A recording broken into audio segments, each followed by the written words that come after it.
కేంద్రంలో కాంగ్రెస్ అధికారంలోకి రావడం ఖాయమన్నారు చెన్నూరు ఎమ్మెల్యే వివేక్ వెంకటస్వామి. ఉద్యోగాలు కల్పిస్తానన్నారు, దాంట్లో ఫెయిల్ కావడం జరిగింది.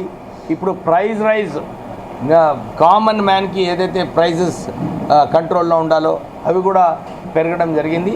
అందు గురించి పబ్లిక్ అందరు కూడా ఇదే ఆలోచిస్తున్నారు. కేంద్రంలో కూడా ఒక మార్పు తీసుకురావాలి.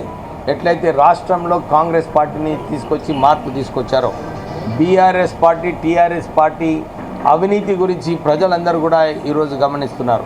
ప్రజలందరూ కూడా ఆ రోజులలో ఏదైతే కాళేశ్వరం మిషన్ భగీరథి అని చెప్పి వేలాది కోట్ల రూపాయలు దుర్వినియోగం చేసినారు. మా మేనిఫెస్టో చూడండి, మీరు ఎట్లయితే అసెంబ్లీలో మాకు గెలిపించినారో మళ్ళీ కాంగ్రెస్ ప్రభుత్వం ఈ రాష్ట్రంలో సత్తాలో ఉంది. ఏ పనైనా కానీ కేవలం రాష్ట్ర ప్రభుత్వమే చేయగలుగుతుంది, సెంట్రల్ గవర్నమెంట్ రోలే ఉండదు.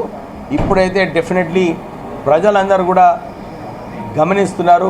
మనం మళ్ళొకసారి కాంగ్రెస్ పార్టీ చేతి గుర్తుకి ఓటేపించి గెలిపిస్తామని చెప్పి అందరు కూడా ప్రజలు బ్రిటిష్ పరిపాలన ఎట్లయితే మన భారతదేశాన్ని హిందూ ముస్లిం మతాల మీద చిచ్చులు పెట్టి గొడవలు పెట్టి మన దేశాన్నే సగంగా ఎట్లయితే చేసిందో, ఇప్పుడు కూడా బీజేపీ పార్టీ అదే విధంగా ప్రవర్తిస్తుంది. కులాల మధ్యలో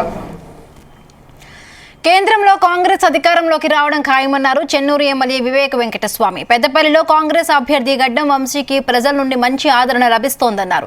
పెద్దపల్లి పార్లమెంటు పరిధిలో గడ్డం వంశీకి మద్దతుగా ఎమ్మెల్యే వివేక్ ఎన్నికల ప్రచారం చేశారు. బీఆర్ఎస్ అభ్యర్థి గతంలో మంత్రిగా ఉన్నప్పుడు ప్రజలకు ఏం చేశారని ప్రశ్నించారు.